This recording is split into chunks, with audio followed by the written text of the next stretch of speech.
Olá, meu nome é Gabriela Souza, eu curso o primeiro período de Direito da Universidade da Unitins. Eu já vim falar sobre o codicílio romano e o codicílio atual. Primeiramente, o que é o codicílio? O codicílio ele é um documento escrito e assinado pelo autor, da herança, onde ele disponibiliza parte do seu patrimônio que será executado após a sua morte. Lembrando que o patrimônio ele é de pequeno valor. Bem, o codicílio ele pode ser feito de maneira independente, autônoma, ou uma complementação de um testamento. Lembrando que codicílio e testamento não são a mesma coisa. Nesse codicílio se discute questões de, por exemplo, com quem minhas roupas vão ficar quando eu morrer, separação de bem móveis, reconhecimento de paternidade e etc. O codicílio se distingue do testamento. No direito clássico, porém, a diferença entre eles é mais acentuada, abrangendo a forma. O testamento é ato formal, o codicílio, ato aformal. Os efeitos. No testamento e no codicílio confirmado por testamento, as disposições podem produzir efeitos diretos. No codicílio não confirmado por testamento e no codicílio ab intestato, só efeitos indiretos. Quanto ao codicílio, é válido lembrar que nenhuma disposição ou alteração de última vontade deve ser feita nele.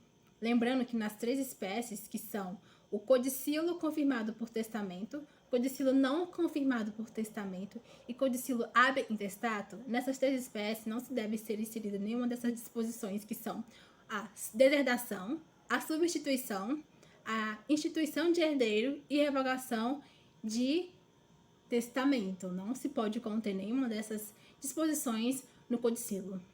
Já no direito pós-clássico, se estabelece formalidades para a execução do codicílio. Constantino, no ato do codicílio ab intestato, exigia 5 ou 7 testemunhas para ver a execução do ato, do codicílio. Teodósio II estendia essa exigência no número fixo de 7 testemunhas. E Justiniano, ele abaixou o número para 5 testemunhas, porém, todas elas teriam que subscrever no codicílio.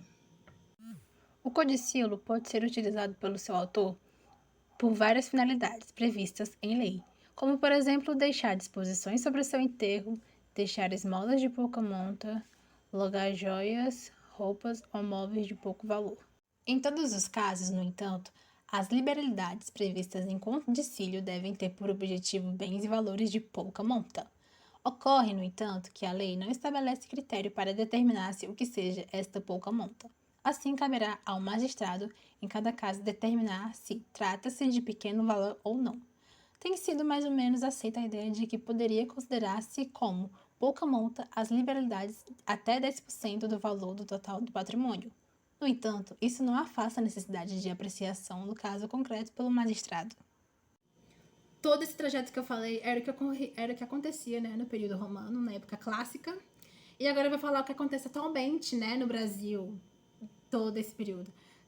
Não é exigida de maneira alguma qualquer formalidade na hora de fazer o ato do codicílio. Não há necessidade, porque o conteúdo patrimonial que nele contém não é relevante. Então, não há necessidade de você ter tanta formalidade assim. Lembrando que só será válido se o codicílio tiver a forma escrita pelo autor, somente.